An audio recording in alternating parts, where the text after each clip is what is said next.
Hi friends, video போட்டு 2 வாரம் ஆச்சு. அதுக்கு என்ன மன்னிச்சிருங்க. ஏன்னா பார்த்தீங்கன்னா சில கொஞ்சம் ப்ரைவசியான கொஞ்சம் விஷயங்களால் வீடியோ போட முடியல. இதுக்கப்புறம் நான் கொஞ்சம் ஒரு நாள் விட்டு வீடியோ போட பார்க்குறேன். ஸோ இன்றைக்கி நம்ம ரெய்னார் செயினோட 9th எபிசோடு தான் பார்க்க போகிறோம். இவ்வளோ நாள் காத்திருந்துட்டீங்க, இதுக்கு மேலே காத்திருக்க முடியாது. ஸோ அதனால் நம்ம வாய்ஸ் ஓவர் தமிழ் சேனலை சப்ஸ்கிரைப் பண்ணாதவங்க மறக்காமல் சப்ஸ்கிரைப் பண்ணிக்கோங்க. அப்புறம் இன்ஸ்டாகிராமில் ஃபாலோ பண்ணாதவங்க ஃபாலோ பண்ணிக்கோங்க. இப்போ அங்கே கதைக்குள்ளே போகலாம். போன எபிசோடில் நம்ம சிஇஓ ஹீரோயின்கிட்ட சொல்லியிருப்பான், என் கூட இருக்கிறப்ப மற்றவங்களை பற்றி யோசிக்காத, அதை என்னை ரொம்பவே ஹேட் பண்ணுது. இது சைடில் நம்ம ஹீரோ வந்து கேட்டு ரொம்பவே மனசு உடஞ்சி போயிருப்பான். இந்த நேரம்னு பார்த்தா இவங்க அப்பா நம்ம ஹீரோயின் நடுவில் வந்து அப்படியே கூட்டிகிட்டு போகணுன்னு பார்ப்பாங்க. நம்ம சிஇஓ ஹீரோயின் சொல்கிறாங்க, இவர் கூட தான் நான் வேலை செய்கிறேன், இவர் கம்பெனியில் தான் வேலை செய்கிறேன்னு சொல்கிறாங்க. அவங்க அப்பாவுக்கும் இவ்வளோ பெரிய ஆஃபீஸர் கம்பெனி நீங்கள் வேலை செய்கிறீங்கன்னு கொஞ்சம் சந்தோஷமாக தான் இருக்குது. நம்ம ஹீரோ இதுக்கு மேலே இங்கேருந்து ஒன்றும் பண்ண போடுறதில்லைன்னு சொல்லிட்டு நிலமையை புரிஞ்சுக்கிட்டு கிளம்பிடுறான். இந்த சைடு நம்ம ஹீரோ இங்கே வந்தானா, நான் அன்றைக்கி ஒருத்தனை காப்பாற்றி கொண்டு வந்தேன்ல, அவங்க வந்தானா அப்படின்னு கேட்குறாங்க. அதுக்கு அவங்க அப்பா, அவன் கூட நீ சேராத, அவன் கொஞ்சம் ரவுடி பையன் அப்படின்னு சொல்கிறாங்க. இதை கேட்டோன்னே நம்ம ஹீரோயின் அங்கேருந்து கோச்சிக்கிட்டு அப்படியே போயிடுறாங்க. நம்ம ஹீரோ என்ன பண்ணுவான், தனியாக ஒரு பீச் ஓரத்தில் உட்காந்து நம்ம ஹீரோயின் ஃபோட்டோவை பார்த்துட்டு கொஞ்சம் மிஸ் பண்ணிகிட்டு இருக்கான். இந்த நேரம்னு பார்த்து நம்ம சைட்டுக்கு ஃபோன் பண்ணுறா. என்னென்னு பார்த்தீங்கன்னா, நம்ம ஹீரோட அப்பா இந்த கன்ஸ்ட்ரக்ஷனில் சேர்த்த விஷயம் தெரிஞ்சு கொஞ்சம் பாவப்பட்டு ஹீரோ கூட பேசலான்னு வரா மனசு விட்டு. சரின்னு சொல்லிட்டு ஹீரோவும் வர சொல்கிறான். இந்த சைடு பார்த்தா நம்ம ஹீரோவை பார்க்க ஹீரோயின் வந்திருக்காங்க. ஆனால் ஹீரோ வீட்டில் இல்லை, அவன் ஃப்ரெண்டு தான் இருக்கான். நீங்கள் என்ன சாரி கேட்டுக்கலையா அப்படின்னு அவன் ஃப்ரெண்டு கேட்கல. அதை கேட்க தான் வந்தேன் அப்படின்னு சொல்கிறா ஹீரோயின். சரிவா, நான் உனக்கு ஹீரோ இருக்கிற இடத்துல காட்டுறேன்னு கூட்டிகிட்டு போகிறான். இந்த சைடு நம்ம ஹீரோவை பார்க்க சைட்டு வந்துட்டா. 2 பேரும் அப்படியே ஜாலியாக பியர் குடிச்சிட்டே பேசுகிறாங்க மனசு விட்டு. இதே நேரத்தில் நம்ம ஹீரோவை பார்க்க வரா. நம்ம சைட்டு ஹீரோகிட்ட கேட்குறா, உனக்கு அந்த ஹீரோயின்னா ரொம்ப பிடிக்கும் போல் அப்படின்னு சொல்கிறேங்க. ஆனால் அவளுக்கு தான் உனக்கு பிடிக்கல போல் அப்படின்னு நம்ம சைட்டு சொல்கிறா. அப்படிலாம் இல்லை மேடம், நான் தான் கொஞ்சம் ரவுடி பையன், நான் எதுக்கு தேவையில்லாமல் போய் அவங்க லைஃபை வேஸ்ட் பண்ணிட்டு அப்படின்னு நினைக்கிறேன் அப்படின்னு நம்ம ஹீரோ சொல்கிறான். இதே நேரத்தில் நம்ம அவங்க ஃப்ரெண்டு அங்கே பாரு ஹீரோ இருக்கான், வா ஹீரோ அப்படின்னு கத்த. இல்லை ஹீரோயின் வந்து வேணாம் அவங்க சந்தோஷமாக இருக்கட்டும், நம்ம அவங்கள டிஸ்டர்ப் பண்ண வேணாம் அப்படின்னு நினைக்கிறாங்க ஹீரோயின் அங்கேருந்து கொஞ்சம் ஹர்ட் ஆகிட்டு கொஞ்சம் அந்த இடத்த விட்டு போயிடுறாங்க. திரும்ப கோவமாக யார் வீட்டுக்கு வந்திருக்காங்க, ஹீரோயினை ஃப்ரெண்டு வீட்டுக்கு தான், ரைட்டர் பொண்ணு வீட்டுக்கு தான் வந்திருக்காங்க. எனக்கு ரொம்ப கோபமாக இருக்குடி, ஏன்டி அப்படின்னு கேட்கல. ஹீரோ இருக்கான்ல, அவன் என்னை ரொம்பவே ஹர்ட் பண்ணிட்டான்டி, சைட்டு கூட போய் பேசிகிட்டு இருக்கேன் நான் இருக்கிறப்ப அப்படின்னு சொல்ல. ஓ அப்படியா அப்படின்னு இவ்வளோ கேட்டுக்கிட்டு இருக்கா. இந்த சைடு நம்ம ஹீரோ வந்து ஜாலியாக அப்படியே நிறையா பியர் அடிச்சுட்டு தூங்கிட்டு இருக்கான் பாட்டி வீட்டில். இல்லை இன்றைக்கி அடித்த பியருக்கு நாளைக்கு நீ எதிரிப்பியான்னு கூட தெரியாது, இந்த மாத்திரையை முழுங்கிட்டு தூங்குடா அப்படின்னு பாட்டி சொல்கிறாங்க. சரின்னு சொல்லிட்டு எந்திரிச்சு நம்ம ஹீரோ மாத்திரையை முழுங்கிட்டு டப்புன்னு பழக்குன்னு முழுங்கிட்டு திரும்ப என்ன பண்ணுறான், தூங்கிட்டியான். இவன் தூங்கினதுக்கப்புறம் நம்ம பாட்டி ஹீரோக்காக ஏதோ லெட்டர் எழுதிட்டுருக்காங்க. என்ன லெட்டர்னு இப்போ காமிக்கல சரியா.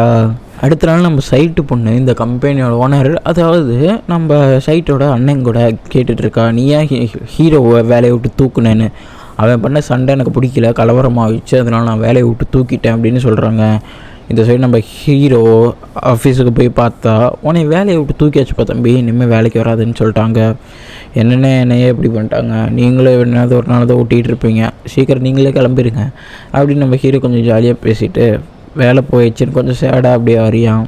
எங்கே வந்திருக்கான்னு பார்த்தா சண்டை கட்டினால ஒருத்தன் கூட அவங்ககிட்ட சாரி கேட்க தான் வந்திருக்கான். எதுக்கு வந்துடா அப்படின்னு கேட்கல, நான் அவங்கள்ட்ட சாரி கேட்க தான்டா வந்தேன் அப்படின்னு நம்ம ஹீரோ சொல்கிறான். ஓ அப்படியா, நானும் உங்ககிட்ட ஏற்கனவே சாரி கேட்டிருக்கணும்டா அப்படின்னு அவனும் கொஞ்சம் சேடாக தான் சொல்கிறான். என்ன நடந்திருக்குதுன்னு பார்த்தீங்கன்னா, நம்ம இப்போ தான் எக்ஸ்பிளைனே பண்ணுறான். உனக்கு ஒரு ஃப்ரெண்ட் இருக்கல, அவள் ரொம்ப நல்ல ஃப்ரெண்ட்ரா அப்படின்னு சொல்கிறான். ஏன்னு பார்த்தீங்கன்னா, அந்த விஷயம் நடந்து அடுத்த நாள் வந்து நம்ம ஹீரோயின் அவன்கிட்ட போய் கேட்டிருப்பா, ஒழுங்காக ஹீரோட்ட சாரி கேளு, நீ தான் முதல்ல அவங்க அப்பாவை பற்றி திட்டின, நீ தான் அவங்க தப்பாக பண்ணிட்டு அவனை பிடிச்சி அடிச்சிருக்க, முதல்ல போய் சாரி கேளு அப்படின்னு நம்ம சத்தமாக மிரட்டி விட்ருக்கா நம்ம ஹீரோயின். இதை கேட்டோன்னே நம்ம ஹீரோக்கு கொஞ்சம் அழுகு வந்துடுது. ஹீரோயினை பார்க்க வந்தா அவள் மெமோரியல் விஷயமா பேச அந்த இடத்துக்கு போய் பார்த்தா அவள் இல்லை, போயிட்டா போல். நைட்டும் ஆகுது. நம்ம ஹீரோயின் வீட்டுக்கு வந்ததுக்கப்புறம் நம்ம ஒரு நாய் வாங்கலாமா வளர்க்கலாமான்னு கேட்குறா. நாயா, நீயும் உங்கள் அப்பாவும் சேர்ந்து ஒரு நாய் வாங்கினீங்க, அதை நீங்கள் வளர்த்திங்களா? கடைசியில் அதுக்கு நான் தான் சோறு போட்டு வளர்த்தேன், நாயில் ஒன்றும் வேணாம் கம்முன்னு அப்படி நான் ஹீரோயின் அவங்க அம்மா ஸ்ட்ரிக்டாக சொல்லிட்டாங்க. கீழேருந்து நம்ம ஹீரோயினை பார்க்க வெயிட் பண்ணிகிட்டு இருக்கான். பட்டு நம்ம ஹீரோக்கு கொஞ்சம் கில்ட்டியாக இருக்குது, பார்க்க வேணான்னு நினைக்கிறா. நம்ம ஹீரோயினுக்கு தெரியுது கீழே யாரோ நிற்கிறாங்கன்னு. அப்படியே நம்ம ஹீரோ பஸ்ஸில் போய்கிட்டு இருக்கான் வீட்டுக்கு. அந்த 2:10 பஸ்ஸு ஸ்டாப் ஆகுது. யாருன்னு பார்த்தா நம்ம நாயகி ஹீரோயின் வந்து உட்காடுறாங்க ஹீரோக்கு பக்கத்துலேயே. நம்ம ஹீரோ எப்படி கண்டுபிடிச்சி நான் வந்தது அப்படின்னு கேட்கல. எல்லாம் ஒரு மாதிரி உணர்வு தான்ப்பா, டெலிபதி, அதை வச்சு தான் கண்டுபிடிச்சேன் அப்படின்னு சொல்கிறாங்க. ஓ அப்படியா சரின்னு சொல்லிட்டு 2 பேரும் ஒன்றுமே பேசிக்காமல் அப்படியே வந்துட்டாங்க. நம்ம ஹீரோட பஸ் ஸ்டாப்பு வந்துருச்சு. நம்ம ஹீரோயினும் இறங்கிட்டாங்க. சரி எதுக்கு இங்கே வந்தேன்னு கேட்கல. நீ தானே சொன்ன சண்டை போட்டு சாரி கேட்கக்கூடாதுன்னு, இப்போ ஏன் இப்படி பண்ணுற அப்படின்னு கேட்குறாங்க.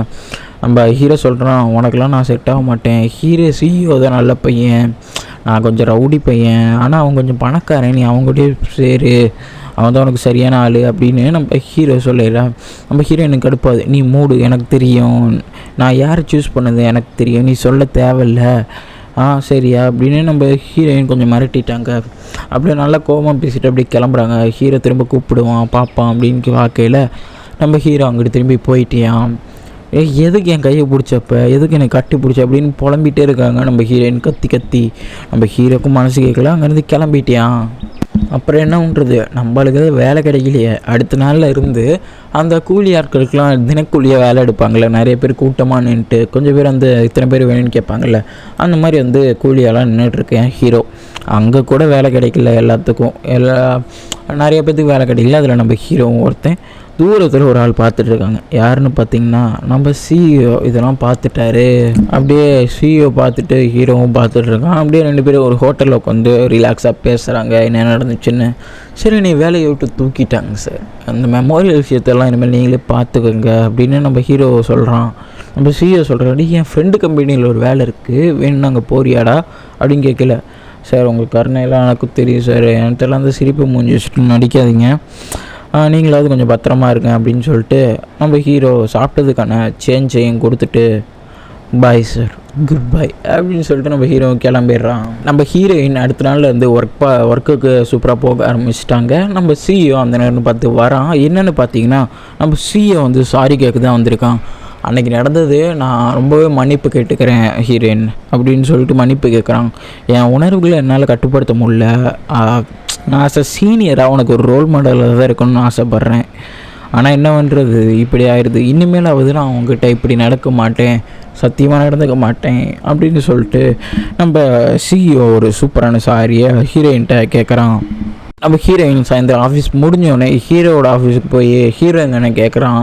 அவன் தம்பி பாப்பா ஹீரோ எப்போ வேலையை விட்டு தூக்கி வச்சு பாப்பா அப்படின்னு அந்த சூப்பர்வைசர் கொஞ்சம் தெனாவட்ட சொல்லல. ஹீரோயின் கொஞ்சம் மனசு உடைஞ்சது. ஃபோன் பண்ணி பார்க்குறாங்க. நம்ம ஹீரோ ஃபோனை எடுக்கலை போல். என்னென்னு பார்த்தீங்கன்னா நம்ம பழைய மேனேஜர் இருப்பார்ல, அவர்கிட்ட தான் பேசிகிட்டு இருக்கேன். இப்போ ஏதாவது வேலை இருந்தால் போட்டுத்தாங்கப்பா, எனக்கு ரொம்ப இதாக இருக்குது, வேலையாக மீன் பிடிக்கிற வேலை இருக்குது, ஒரு 10 நாளைக்கு போகணும், ஆனால் அதுக்கு உனைய மாதிரி ஒரு 6 pack வச்சுருக்கிறது தான் வேணும், போறியான்னு கேட்கல. நான் போகிறேன், சீக்கிரம் தேதியை சொல்லுங்கன்னு கேட்கல.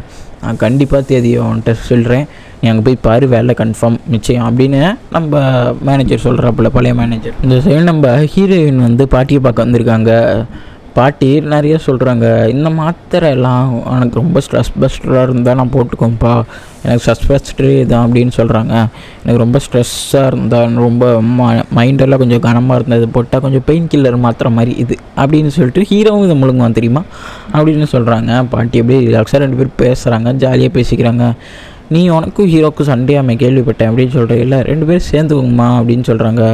நம்ம ஹீரோயினும் அவங்களுக்கு பிடிச்ச அந்த 2 டம்ப்ளிங்ஸை கொடுத்துட்டு அப்படியே போயிடுறாங்க.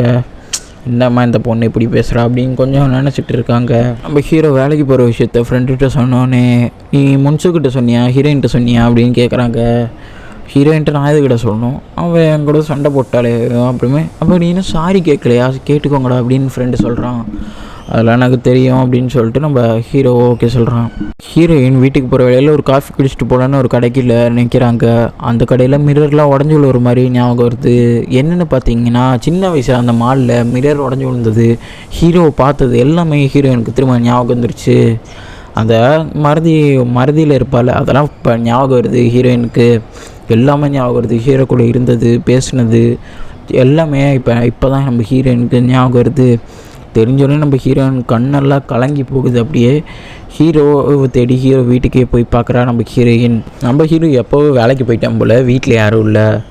அப்போ தான் நம்ம ஹீரோயின் இதனால் வரலையா, ஹீரோ இப்படி பேசினா, இப்படி நடந்துக்கிட்டான், எல்லாமே நினச்சி பார்க்குறாங்க. ரொம்பவே அழுகுறாங்க ஹீரோயின். அந்த ரன்னை பார்த்து தான் நம்ம ஹீரோவோட ஃப்ரெண்டு அங்கே வருவான். உடனே கண் கலங்கி கேட்குறாங்க ஹீரோ எங்கே அப்படின்னு கேட்டுட்டு ஹீரோ இருக்கிற இடத்துக்கு அப்படியே ஓடி போகிறாங்க. நம்ம ஹீரோ வாங்கிட்டு பார்த்தீங்கன்னா வேலையை ஸ்டார்ட் பண்ணிட்டான். அப்படியே மீன் பிடிக்கிற வேலைக்கு கிளம்ப ரெடி ஆகிட்டான். இந்த சைடு நம்ம ஹீரோயின் ரொம்பவே நைட் டைம் வேறு ஆயிடுச்சா ஓடி போகிறாங்க ஹீரோவை பார்க்க. கண் நல்லா கலங்குது. அப்படியே நம்ம ஹீரோ நல்லா ஒர்க் பார்த்துட்ருக்கான். அப்படியே கப்பல் கிளம்பவும் போகுது 10 நாள் ட்ரிப்புக்கு. அப்படியே ஹீரோன்னு ஒரு குரல் கேட்குது. யாருன்னு பார்த்தீங்கன்னா நம்ம ஹீரோயின் தான், வேறு யார். அப்படியே ஹீரோவை பார்க்குறான் ஹீரோயின். ஹீரோயினை பார்க்குறான். இதுக்கு மேலே இங்கே இருந்தால் செட் ஆகாது அப்படின்னு நினச்சிட்டு நம்ம ஹீரோ அந்த கப்பல் அப்படியே கிளப்பி விட்றான் எடுத்துகிட்டு. நம்ம ஹீரோயினுக்கு என்னென்னு பண்ணுறதுனே தெரியல. அப்படியே நிற்கிறா அந்த இடத்துலையே. அப்படியே கப்பலும் கிளம்புது. நம்ம ஹீரோயினும் பார்வையாலேயே பேசிக்கிறாங்க. இதுக்கு மேலே நான் இங்கே இருந்தால் ஒன்றும் செட் ஆகாது, இவளுக்கு நல்ல வாழ்க்கை கிடைக்காது அப்படின்னு சொல்லிட்டு நம்ம ஹீரோ அந்த கப்பல் ஏறி போயிடுறான். இதோட இந்த 9வது எபிசோட்லேயும் முடிச்சிடுறாங்க. நான் 10வது எபிசோடு உங்களுக்கு கூடிய சீக்கிரம் அப்லோட் பண்ணுறேன். இந்த எபிசோடு உங்களுக்கு பிடிச்சிருந்துச்சுன்னா மறக்காமல் நம்ம சேனலில் ஒரு கமெண்ட் பண்ணி விட்டு போயிருங்க.